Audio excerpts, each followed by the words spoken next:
Brian replied. Gah! But I can't show you till after work because I have to go and I'm late. Shit. Yeah! Woo! Yeah! Ah!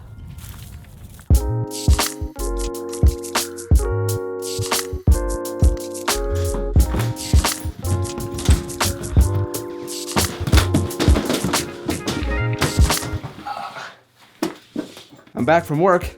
Check this out. I'm just gonna quickly change clothes before we start this. Hey folks, I have got some awesome information for you. I'm gonna keep this really short, just an update kind of. Robin has replied again. Actually, before I get into any of this, if you're new to these Rover 1 videos, or you don't know who I am or what I'm going to be doing on this channel for the next little bit, pardon my English, this is Rover 1. Rover 1 is a military transport supply kind of vehicle, based off a Jeep YJ, a Jeep Wrangler from the years 1987 to 1995. The one with the square headlights, you know, like in Jurassic Park. This is a regular Jeep Wrangler, and this is the Rover 1, or just the Rover. This vehicle has got me so excited, like beyond excitement. All I can look forward to these days is to this vehicle, and building it, and creating it, and driving it. Oh man, it's gonna be sweet! The Rover 1 made its debut in Season 3 of The 100, which is on Netflix, if you're wondering. Fantastic series.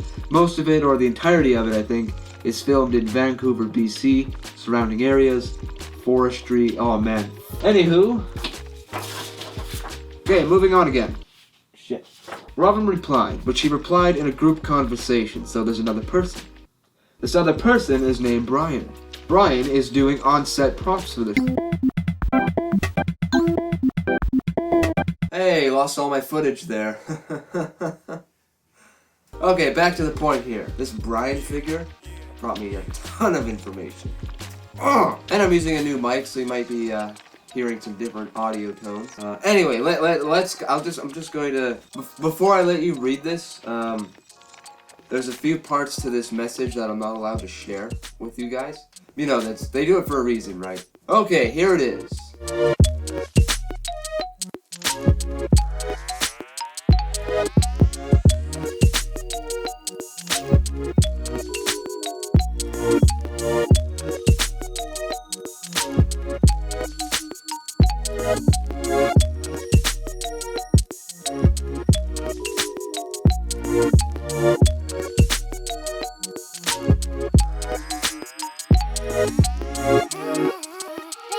And then after that, Brian said something I'm not allowed to share with you guys, but I can show you half the message. $100,000. Did you read that? 100K. Maybe he meant 10K. Hey, if you're watching this, Brian, or Robin, or whoever, correct me. I'll be waiting. Just leave a comment. I also have an email in the description for, you know, business inquiries. Like I said, man, it would be awesome to work on the 100. Holy shit! As some of you may know, I want to take my acting career to the next level. So I'll probably end up moving to Vancouver in the near future and blah blah blah blah blah. That's not the point of this video, but thank you for watching. I will keep you updated. Oh, just a little bonus. I got some pictures from someone special. And I'm not going to tell you who. And these pictures are not anywhere else on the internet. No one has these photographs except the cast and crew, maybe. They helped tremendously. I'm not done yet. So it's been, it's been a couple days, or a week actually, since you saw Brian last. Since you just saw there. And I have more news. I texted him today, it's the next Friday, so TGIF, right? Anyway, I messaged Brian again on Facebook, seeing if he's got any news, right? Because it's been a week. They've used the Rover on last Wednesday, like 5 days ago, they used the Rover in one of the films more.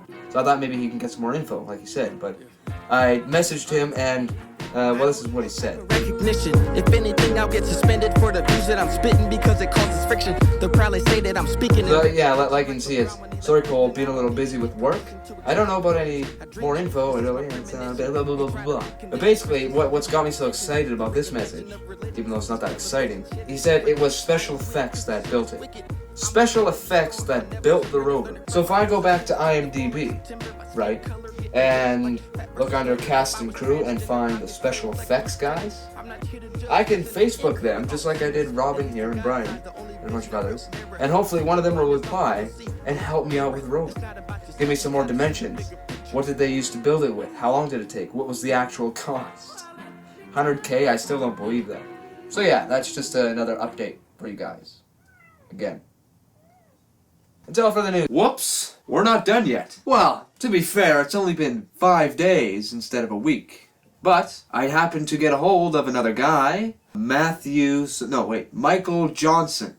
Yes. And he's given me more information than I could have ever more information than I could have ever guessed from looking at these pictures. Are you ready?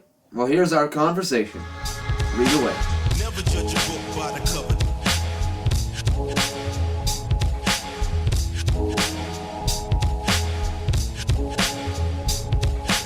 Never judge a book by the cover.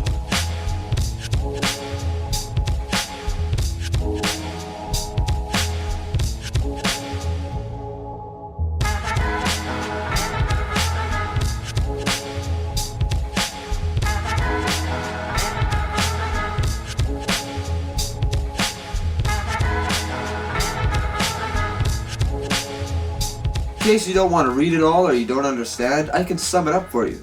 I said, hey Michael, how you doing today? Blah, blah, blah. My name is Cole, I'm interested in blah, blah, blah, I'm going to build a Rover 1. How did you guys get 8 lug H1 wheels to fit? What gauge metal did you use for the wall's roof? And, well, I've got some other questions. And I said, can you help me out? I've talked to other people, blah, blah, blah, but they recommend I talk to Special Effects. He said, hey Cole, I can't talk a lot about the show as I'm contractually bound. He just can't talk about it. Obviously. But he can give me some information, like they built custom hubs to fit the wheels, so probably custom 5-bolt to 8-bolt adapters, spacers, like I was talking about in my other video. And he said he used 10-gauge aluminum for the cab and turret, so I'm guessing that's the wall and the roof and the turret opening, like the whole thing that I thought was steel. But he doesn't remember the gauge for the perforated aluminum grill, but he thinks it's like 9-gauge or something, which is cool. They're using aluminum probably because it keeps it lighter. And I said, no problem, blah, blah, blah, I understand. So you custom built 5 to 8 lug adapters, hey?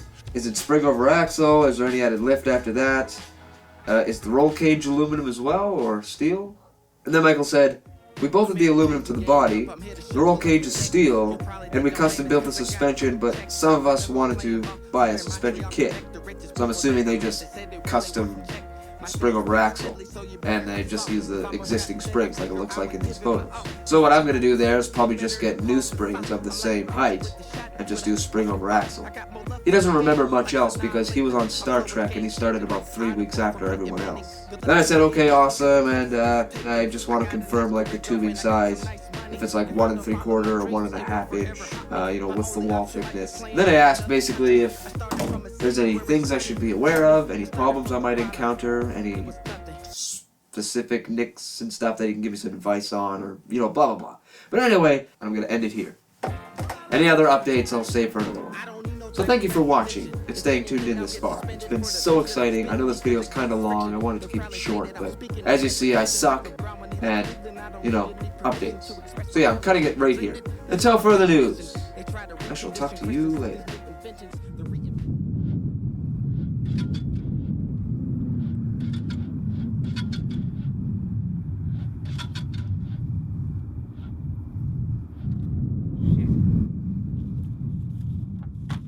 Of religions through these television, shit is different. I ain't with it cause the shit is wicked. I'ma weather the storm, I'll never surrender. Learning from my ancestors,